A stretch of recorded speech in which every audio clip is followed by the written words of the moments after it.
An MBA is not required to be successful. This is a question about personal growth. And if someone went through an undergraduate business education or had enough of another business education, it's unclear to me that they are getting value for taking 2 years out of their life for an MBA. I'm Allison Mass, Chairman of Investment Banking, and today I'm thrilled to be joined by Marc Rowan, the CEO and co-founder of Apollo Global Management, one of the world's largest alternative asset managers with just over $550 billion in assets. Since Marc stepped into the CEO role in March 2021, he's helped revolutionize Apollo's business. So Marc, welcome to Talks at GS. I really want to start with an overview of Apollo's business. So tell us what Apollo looks like today, and can you explain the drivers behind the firm's evolution? Sure. So Apollo is a publicly traded holding company. Down one side of that holding company is an entity called Athene, and Athene is the largest retirement services company in the world. So think of an insurance company that offers no life insurance, no health insurance, no property insurance, no real insurance of any kind, and only insures people's retirement. The business is actually an interesting business, and I start here because it'll help explain the other side of the business. We make money by investing our portfolio at a higher rate of return than we pay out on our guarantees for retirement. But to be highly rated, which you need to be to guarantee people's retirement, you need safe yield. On the other side of the business is the business that people think we're in, which is Apollo Asset Management. And Apollo Asset Management, as you suggested, is an alternative asset manager, some $550 billion of assets under management approximately at year end. The surprising part of it is $400 billion of that is credit. Most of that credit is investment grade, alternative. Another $75 billion is hybrid. Think of that as lower risk, lower reward equity. And $75 billion approximately of that is traditional private equity and the like, which is the historic business of Apollo. And so of the $550 billion, Athene and its European counterpart Athora represent about $275 billion. So we are almost always the largest investor in everything we do. So you've said that Apollo's business is described as offering clients excess return per unit of risk for giving up liquidity. So can you explain a little bit more for us what you mean by that? It's really the mantra by which we run the business. So I ask our team all the time, what is it we do? Why do we exist? Why does the firm exist? Why does the industry exist? Because investors, if they have the opportunity to go into the public markets and have fully liquid access to their capital, they should. So if we are not offering them excess return per unit of risk, we don't exist. While that's very mechanical and technical, it actually speaks volumes to how we think. We don't talk about our business in, we're going to grow this much, this is how much AUM we're going to have, this is what we're trying to build. We can only grow as fast as we can generate excess return per unit of risk. And if we ever forget that, remember, we own half of everything. It's a very aligned, very interesting way to come to market, and it forces you to be disciplined all the time and not chase growth. So I want to talk about your goals for this year, 2023. I mean, you've set a goal to grow Apollo's assets to $1 trillion by 2026. You're already halfway there, as we talked about. Have built up the credit business and moved more deeply into fintech, among other things. So what are your goals for this next 12 months? No new toys. No new toys? No new toys. Okay. And I say that jokingly, but if I think about our industry and Apollo, at 2008, just prior to the global financial crisis, we were circa 40 billion of assets under management. We were 30 billion of private equity and 10 billion of everything else. And we're now 550 billion. And I'd like to say that's all management skill, but it's not. It's a lot of tailwinds, but it also speaks to what's been going on in our industry. We've been growing so fast that we've added lots of people. We've gone from some small number of hundreds to hiring 400 people a year to being roughly 2,600 employees in our asset management business alone at year end. And if I look at the business, we have enough in-house today and the tailwinds of our business to accomplish our 5-year plan. And the bar to doing anything new, a new toy, It's high. is just very high. Because what it is, it's keeping us from being efficient in how we run our business. Because we've been growing very fast and because our industry was never at scale before, we never thought about what the operating model of our business was. If we got busy, we added 100 new people and 100 new people and 100 new people. And while we could keep doing that, you realize that the addition of people actually is very taxing on culture. And so we're in this constant balance of trying to be true to ourselves, trying to be big enough to do anything we can do, but small enough to really feel like a partnership. And it is probably the greatest balancing act we have. So shortly after you took over as CEO a couple of years ago, Apollo merged with Athene, as you mentioned, one of the largest retirement services providers. Can you talk a little bit about what the merger with Athene does for Apollo. And also, you mentioned culture. How is that cultural integration? So maybe I'll start in reverse. We had, along with the management team at Athene, built Athene from scratch. So we had, in 2008, 2009, invested $16 million into an entity, and that entity has grown into $330 billion. So that's extraordinary. We had lived, and they had lived with us. There were no surprises culturally. Anything that made sense to have put together, we had put together over the prior 10 years. And so in some ways, it was just a merger of capabilities and of alignment, and not of any cutting or consolidation. And so from that point of view, there have literally been no surprises. And if there had been surprises after 13 years together, we would have had other issues. But if you think about where we're driving the business, and I'll give you a little more detail, I look at the traditional business, equity. I look at hybrid, and I look at credit, and I think about excess return per unit of risk. And in some ways, the market tells me where we're going. And the market is telling us, in the equity business, we've been in it as an industry for 35 years. Every investment we make in equity is roughly $750 million on average. And let's face it, it's equity in a levered capital structure, so it is risk. We may like what we do better than anyone else, but how many people do I want making $750 million risk decisions? Not too many. Not that many. And if I try and scale that business, I am likely not to be happy with the outcome. So I think of that as a growing business, but not a growth business. I look, on the other hand, at the investment grade alternative business, safe yield. We're 400 billion-ish today, and we're not relevant. The markets are so big that even at twice our size, I'm not sure we're going to be relevant to that. So if you think about what the merger did, Athene needs safe yield. But Athene, as a diversified buyer of credit, wants 25% of everything and 100% of nothing. So the way we come to market, we find assets that make sense for Athene. Other clients look at us owning 25% of everything as principal and say, boy, that's pretty good alignment. Our largest group of third-party clients are the direct competitors of Athene. They understand that we know how to put things on regulated balance sheets. And the rest of the world also needs safe yield. Banks need safe yield. Consumers need safe yield. Pension funds need safe yield. As a society, we're getting older, and increasingly fixed income plays a role in how people finance their retirement. So this notion of alignment, I can't say too much about. I mean, even though we own 35% of Athene for more than a decade, it's not the same as 100%. Understood. So, we get so caught up in the day-to-day of micro of running our businesses that sometimes we miss the fundamental changes that are reshaping markets in general. And, I'd love to hear your perspective on what the big shifts that you're focused on that are driving Apollo's business, just stepping back from the day-to-day. So if I start in history a little bit, and I think about the drivers of our business, what powered us from 40 billion to 550 billion? And I really start at the global financial crisis. Global financial crisis, we had a change in rules. In the US, Dodd-Frank and associated rules, in Europe, elsewhere. But these fundamental changes to markets, we didn't notice because almost immediately after the legislation was passed, we printed $8 trillion.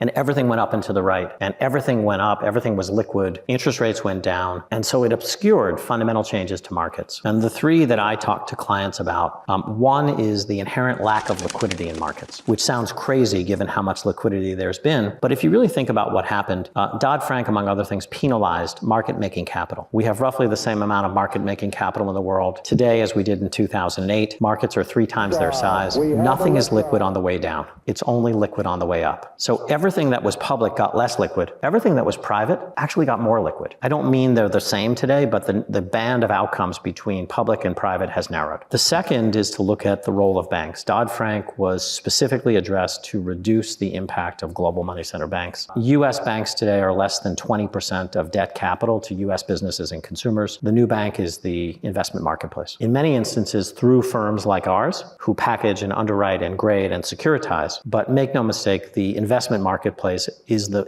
role of the banking system today. Huge driver for our business, particularly for us, the investment grade portion of the market. And the third, and I think the most powerful and the one that we're still grappling with, is indexation and correlation. So if I think about how Apollo views the world, we no longer believe there's alpha left in publicly traded fixed income markets, or broadly syndicated markets for that matter. The marginal buyer buyer of everything is an open-ended mutual fund, an ETF, or a derivative trader. They've never met the management team. They've never read the document. They have no idea what they're investing in for the most part. And they are buying when they get cash and they're selling when they lose cash. How do you as a fundamental investor compete with that? You're always in a whipsaw. And then I flip over to equity markets and I think about most of the money in the world is S&P 500. Huge percentage. A huge percentage of the market is ETFs or other forms of indexation. And 5 growth stocks are 25% of the S&P 500. So is there an equity market today that we grew up in thinking of fundamentals, or is everything indexed and correlated? I think the last 8 years would tell us everything is indexed and correlated. Last year in particular would tell us it's indexed and correlated, that everyone has the same trade on, which is leverage to the Fed. So if you're a fundamental investor and want alpha, I believe you need to step back from public markets. And that's our business. Stepping back from public markets. It doesn't mean you're illiquid. It doesn't mean private equity. It just means an alternative to publicly traded stocks and bonds. And then if I put my hat on and look forward, technology is revolutionizing our business. I mean, I could take any aspect of our business. I could take global wealth. It would not exist without technology. Securitization would not exist without technology. And the change is picking up rather than decreasing. I like the pitch for private investments. It's a good one. I want to pivot to your career. You started your career in the M&A group at the investment bank Drexel Burnham, actually where we met. During your time there, the firm hit financial difficulties when the junk bond market, as we used to call it, collapsed, and the firm's liquidity issues forced it into bankruptcy in 1990. So that's a lot of drama for your first job. So can you talk a little bit about what the experience was like for you and how it shaped the way that you and your co-founders founded Apollo and think about running a business? I have to say awesome. No better experience. I mean, even in its demise, the whole notion of borrowing short and lending long is just such a good cautionary tale. It is the classic way a financial services company goes out of business, which is a mismatch of liquidity transformation. But, more importantly, if I thought about the business and why I joined and what I experienced, we were working with businesses that in many instances were being built or didn't exist. Think cable television, think cell, things that we take for granted today, and financing them with products that didn't exist. And the whole notion of just working with a blank sheet of paper and thinking about what should be rather than what is, I think it's just the best training ever. And, to the extent possible, have really tried to bring that same skepticism, that same creative thought, that same willingness to try new things to Apollo. And also this notion of a healthy skepticism for the status quo. As I say, we try to encourage intellectual insubordination, which is very close to just outright insubordination, which makes the place ungovernable. But being able to question without regard to seniority, without regard to anything, I think it's just one of the healthiest things we possibly can have. And we're still of a size and scale where we can have that debate. And it's really important that we never lose that. You became CEO 2 years ago, and as you took over the top job, how did you think about forging a new path forward and deciding what needed to change in what was already a very successful business model? So after 32 years, you would hope I learned something. I literally had every job at Apollo. I was joking with you earlier that we started as a private equity firm, which is not very back office intensive. So for the first couple of years, I actually did the books and did the distribution. So I've literally had every job at Apollo. But try to make it as simple as possible. What business are we in? We're in the judgment business. The only thing we offer our clients is judgment. How do you get judgment? Over a long period of time, watching what we do and don't do. Therefore, if you come to work at Apollo, I want you to spend your whole career at Apollo. I don't want to lose you. So simple thing number one, let's make this the single best place to be a partner in the financial services business. A huge motivator for... Maybe the second best place. I'm just talking about me.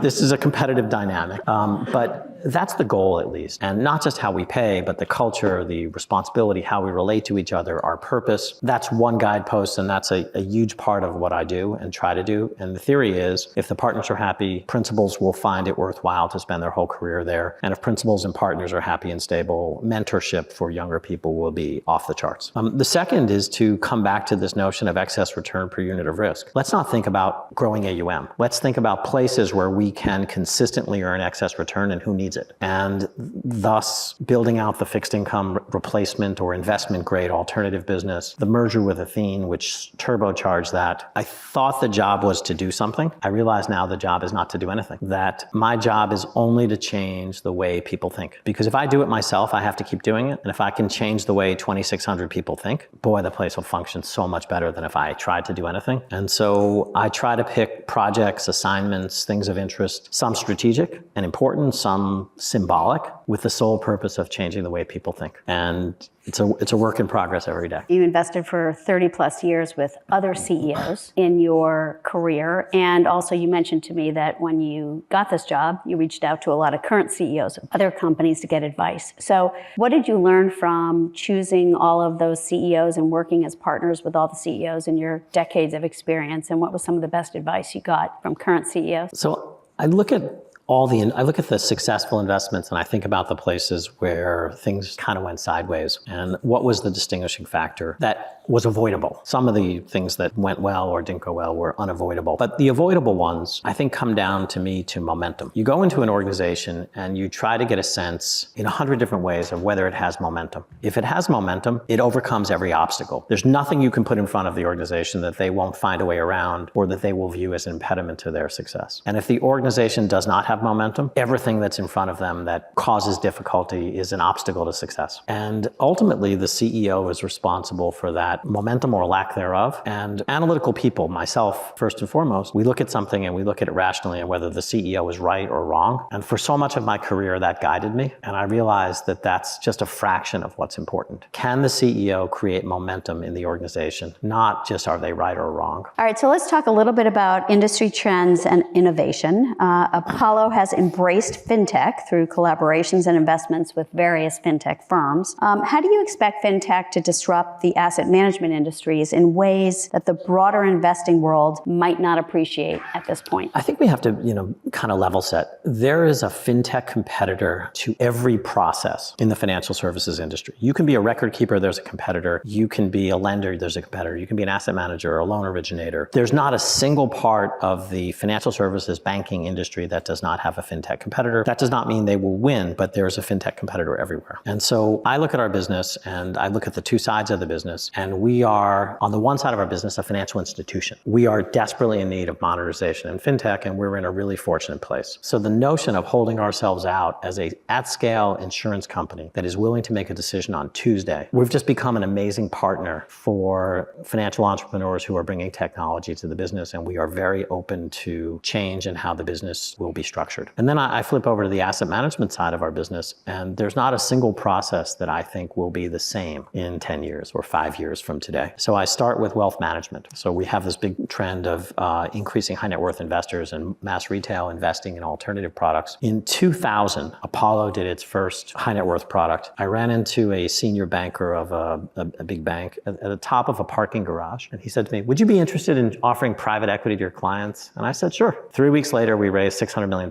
from their clients. If you were a client, you had no privity with us. You didn't know who we were. We delivered a stack of documents to you, which you physically had to sign and FedEx to us. We then had to conduct manual searches on Know Your Client and anti-money laundering. And then the communication with you was haphazard at best. Capital calls and distributions, 2 levels of fees. And best yet, the position you had in Apollo was not reflected on your brokerage statement. And so your banker had to take a piece of paper out of a drawer to show you, yes, you have this money plus this other thing. It actually felt quite shady. Nonetheless, people invested and had a great experience. So fast forward to today. You now have ESOP docs, you have online verification of anti-money laundering and Know Your Client. It's fully integrated into your statements and capital calls. You can see your positions at any point in time. It's a seamless process. And we're just starting. This is like the basics. The next 5 years of education online, of product research, it's unclear to me that you even need to be rooted in a traditional institution to participate in that. So I think technology is going to revolutionize and is revolutionizing the wealth business. To think that the status quo is going to persist, I think is just naive. And so experimentation in financial services is notoriously slow and regulated. Experimentation in gaming is completely unregulated. And the rails for our future, in many instances, are being built in the gaming world. Really interesting time, and one I think we ignore at our peril. So I want to talk about education. You did both your undergraduate degree and your MBA at the Wharton School, and you're now chair of its board of advisors.